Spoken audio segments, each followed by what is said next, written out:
Tyrese Haliburton and the Indiana Pacers, a part of the NBA's first ever in-season tournament. The only problem is LeBron and the Lakers are in their way. The championship game went a little something like this.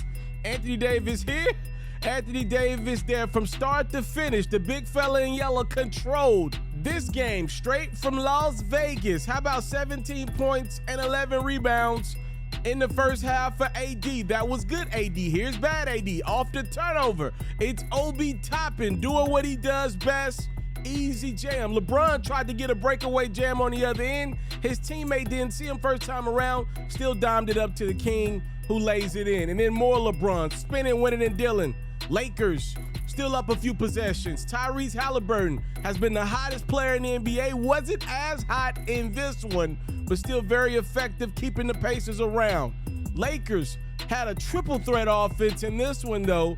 Austin Reeves contributing 22 first half points with the flu, finished with 28 for the game. Lakers led it by 5 as we took a break. Third quarter, it's LeBron and 1. Now a beautiful little inbound set. LeBron to AD.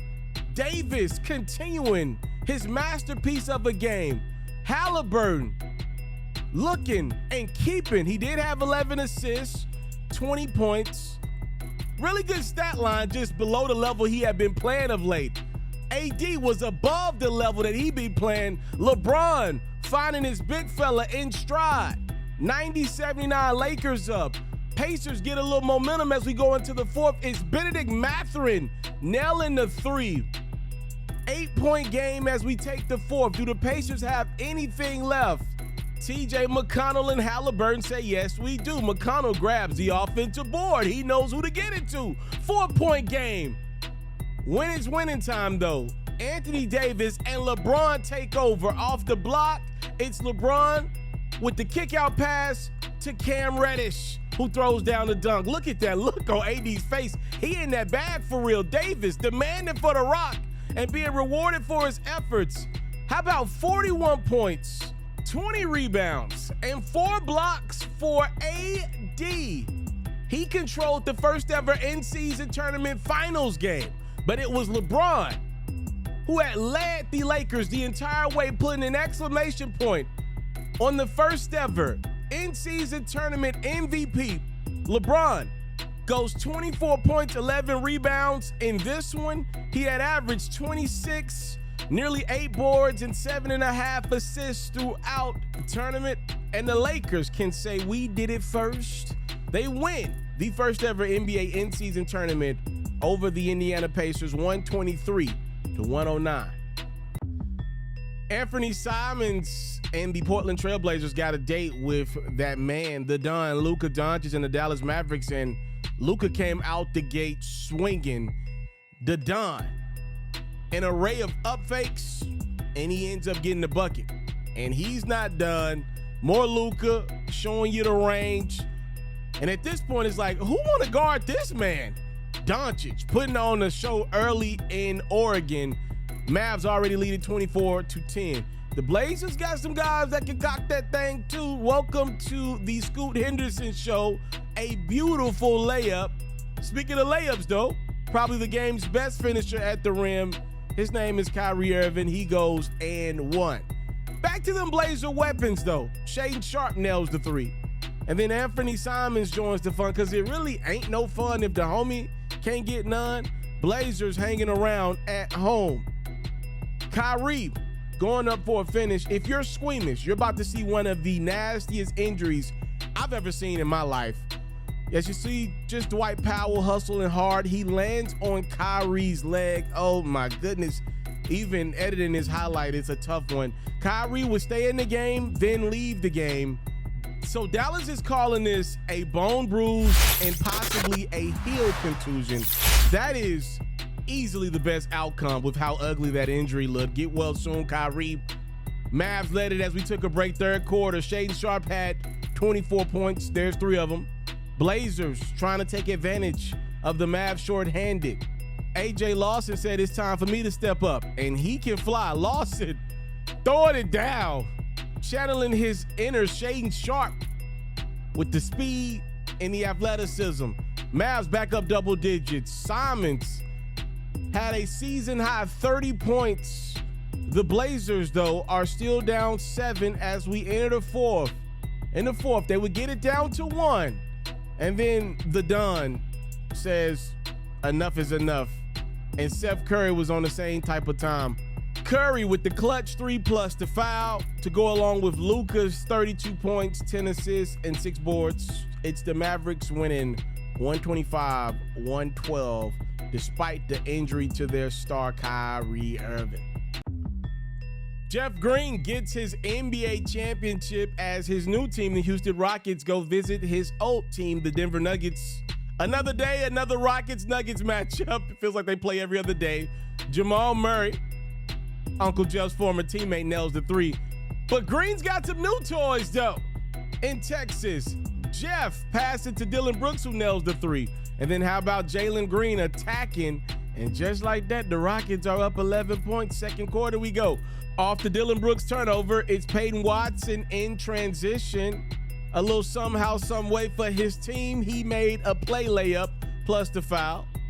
Brooks getting some get back after the turnover. He gets the steal and then finds Fred VanVleet, who nails the 3. Rockets are a really good matchup for Nikola Jokic and the Nuggets. How about Jokic struggling, missing a couple of bunnies for him? He was just 1 of 10 from the field in the first half. Speaking of the first half, as we close that bad boy out, it's Green on the finish. Not to be outdone by Kentavious Caldwell-Pope, who beats the buzzer, nails the 3. The Nuggets really needed that one. Third quarter, it's Jamal Murray lining it up and gunning it down. His big man not playing the greatest. Murray got his back for now, at least. Alfred Sengun, though, leads a well-balanced attack from the Rockets. Sengun inside, Green outside. 17 and 10 for Sengun, 25 for Green, and then there's Jae'Sean Tate beating the third quarter buzzer. Rockets are up 18 on the champs in Denver after 3. Fourth quarter, here comes Jokic. 23 points, 16 rebounds, 5 assists from the big fella despite his shooting struggles. The Nuggets are hanging around down by 7. It's Jokic looking, trying to get something to go. How about Sengun with the jump ball, and Nikola don't want to hear it from the refs. The Nuggets are about to fall to the Rockets in frustrating fashion. Jokic was mad. Now Jamal Murray barking at the refs as Michael Porter Jr. nails the 3. He would get ejected 38 seconds early. It didn't matter anyway. The Nuggets fell to the Rockets 114-106 is your final from Colorado. Kawhi Leonard and the Los Angeles Clippers in a very dangerous place, Salt Lake City, Utah. Never an easy game, but Kawhi made it look easy in this one. Leonard was in his bag from start to finish. Literally, we're going to kick the highlight off showing Kawhi, and we're going to finish it showing Kawhi. Russell Westbrook with the burst after the steal, dimes it up to Leonard with the finish plus the foul. Clippers already up double digits. Jazz, though, again, we in Salt Lake City, so you know they gonna fight. Taylor Norton Tucker with the easy dudes. But anything you can do, I can do better. I can do anything better than you. No, you can't. Leonard with the nasty in and out and the throwdown. Third quarter. I mean, Kawhi's got that bounce to him in this one. Leonard again, plus the foul. At this point, just dominating the Jazz on the road. Utah go in the bag of highlight plays. It's THT to JC for the old alley-oop. Colin Sexton now beating everybody down the floor. Bunny layup is good. And then Sexton, one more again with the Jazz down by 8 in the fourth. He puts the moves on Norman Powell and nails the jump shot. The Jazz, all in all, are just down by 6 midway through the fourth. But the Clippers got a response, specifically the Claw. Look at him just pretty much grab the rock from his old teammate and go runner 3? Was that a floater from the three-point line? And then when you're dominating as much as Kawhi dominated the Jazz in this one, at some point, they're going to start to double and triple team you. Kawhi makes the easy dime to Paul George, who had 20 points. But this night belonged to the Claw. Leonard backing down Clarkson, fading away. it was his day. Kawhi Leonard goes for 41 points. He nailed 6 of the 8 3-pointers he took, had the audacity to chip in 5 rebounds, 5 assists. The Clippers win by double digits over the Jazz. Where I'm from, we just call this one a good game to watch. Shai Gilgeous-Alexander and the Oklahoma City Thunder hosting Steph Curry and the Golden State Warriors. Let's kick this one off with some finishes at the rim. Draymond finds Andrew Wiggins inside, not to be outdone by Lou Dortz with the putback jam off the SGA miss. Got to be there for my brother. I'm my brother's keeper. Alexander, this time no longer missing, making sure he connects on the deuce.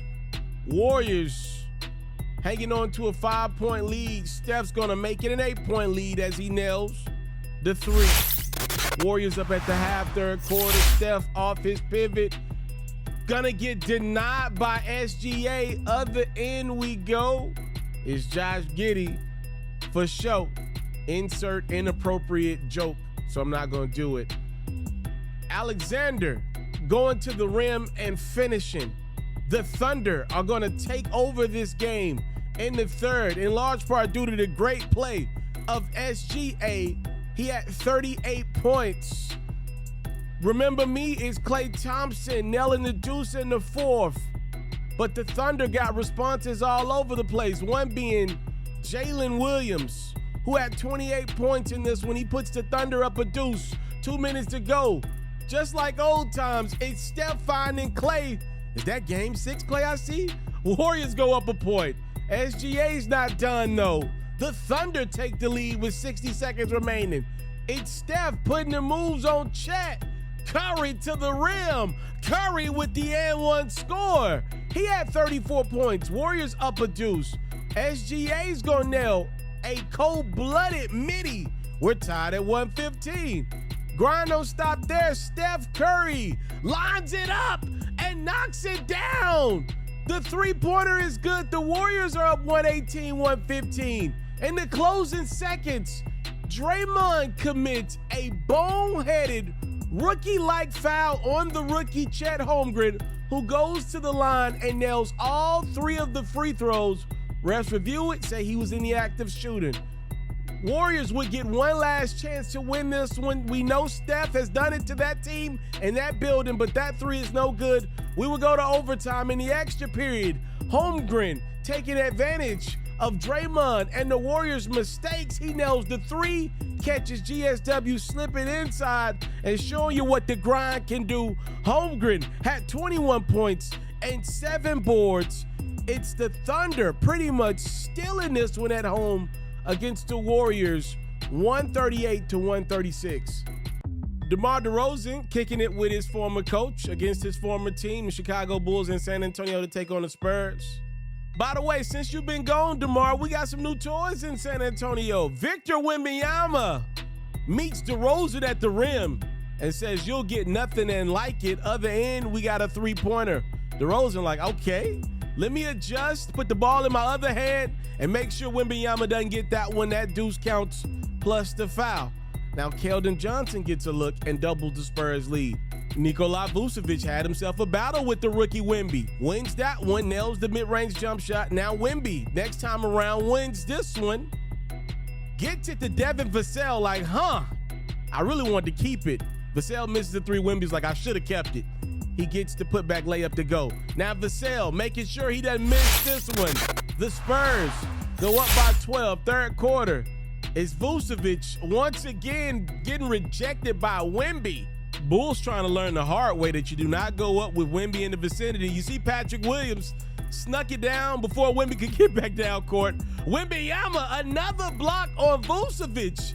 You'll get nothing and you will like it. 21 points, 20 rebounds, 4 blocks for Wemby. DeMar with a beautiful pickup and cradle of the basketball to put the Bulls up a point.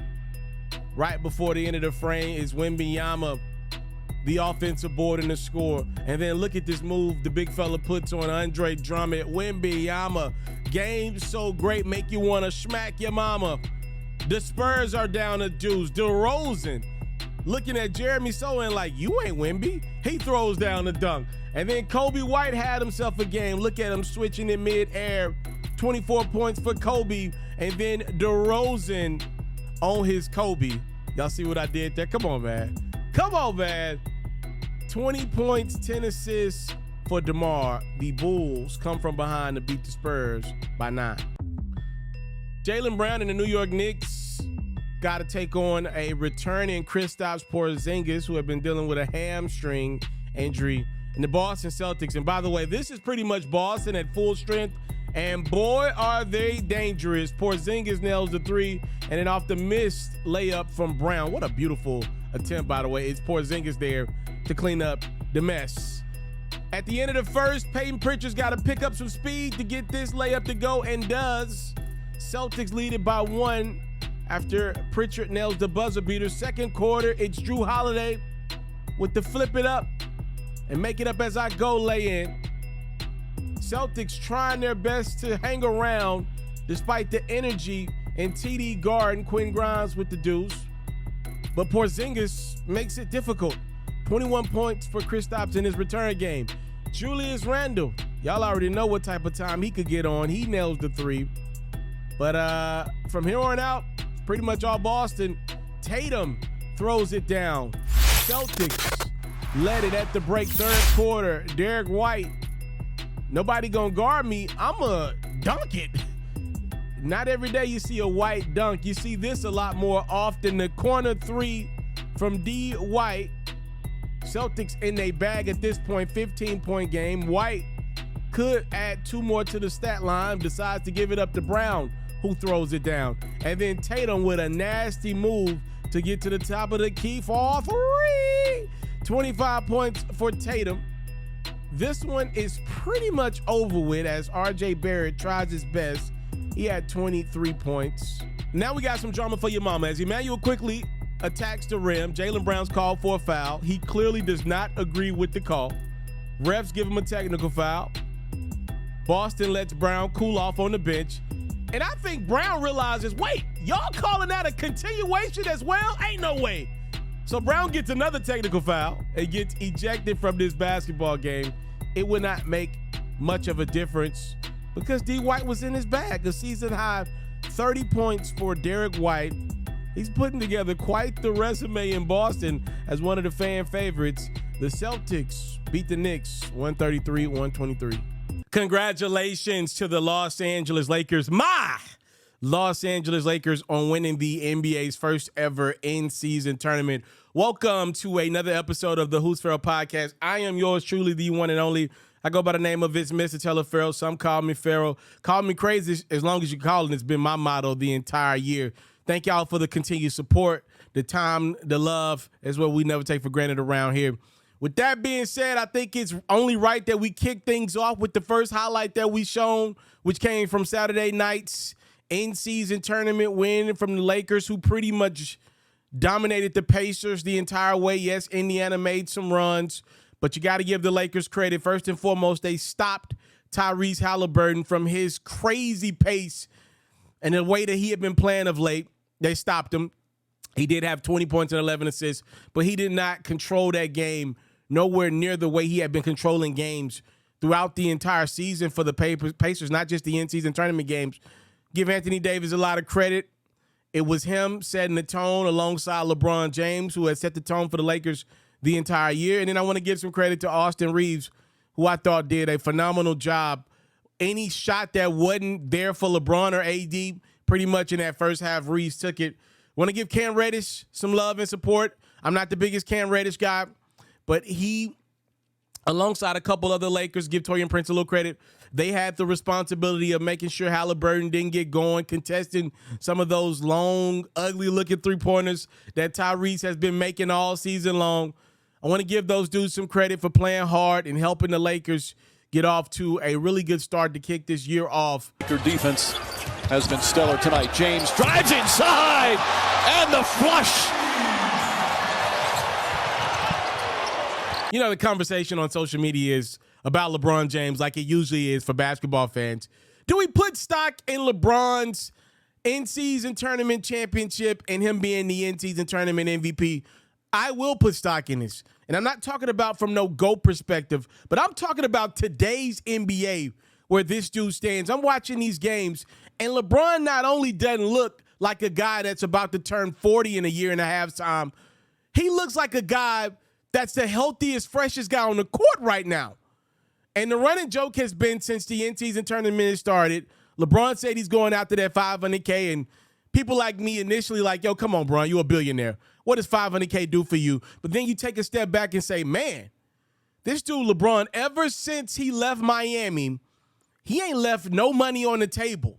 So when you couple up the fact that this dude is playing harder than other stars that ain't proved nowhere near what this dude improved in his career, on top of the fact that he's playing as hard as guys on their rookie deal, if not harder, he's still the NBA's top storyline. He is the NBA's business, and he ain't leaving no business on the table.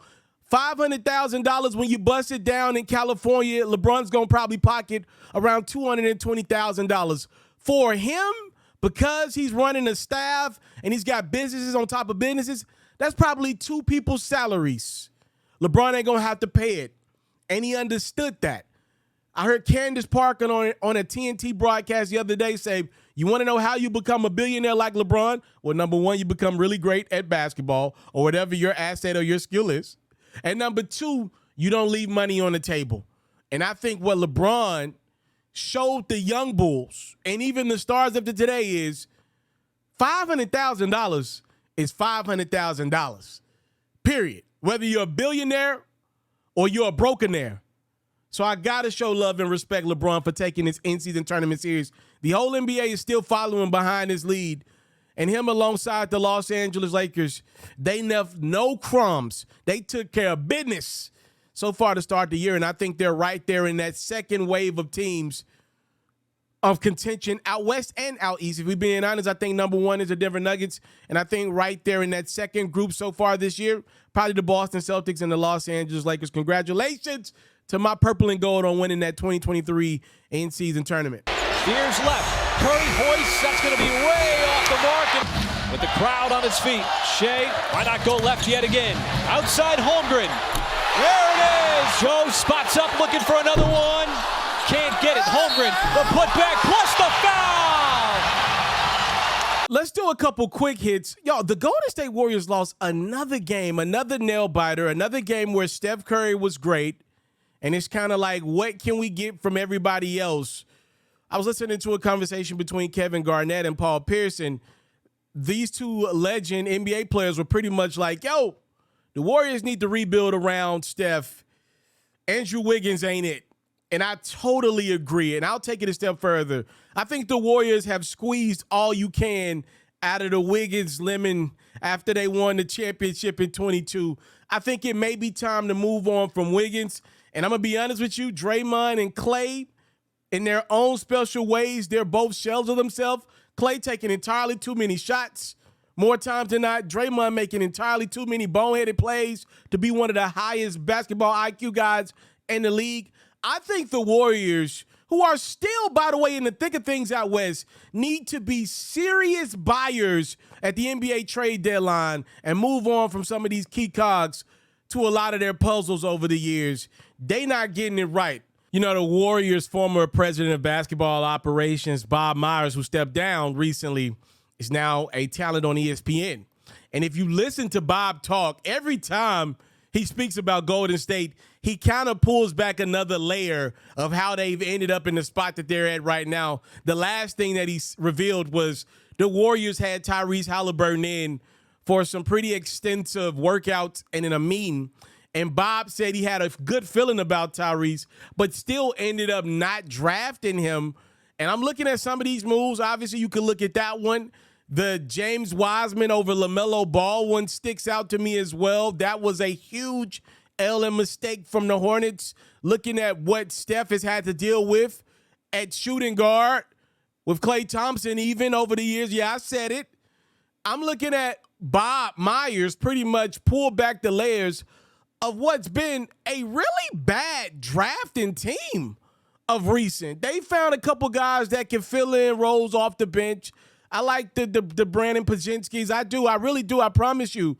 But overall, scouting and developing talent has not been a strong suit over the last 4 or 5 years after it was a strong suit of the Warriors over the previous decade before this last little 5-year stretch. The more Bob Myers talks, the more you can kind of understand how the Warriors ended up in this spot. And a lot of people believe part of the reason why they're in this spot and Bob stepped down is because he didn't want to be the guy to look Klay Thompson in the eye and say, you're not getting a Supermax extension. Or he didn't want to be the guy that stood next to Draymond Green getting a huge new deal. So he stepped down and said, let me get out of the way. These are my guys. These are my friends. We won a lot together. We got 4 of them things, but let me get up out of here. I think that an 8-point spread. Into the lane comes Kyrie. His little floater is off. And a big collision down there as Powell actually got Kyrie. Or is it? It's a Hardaway Jr. actually. No, it is Kyrie holding the right leg.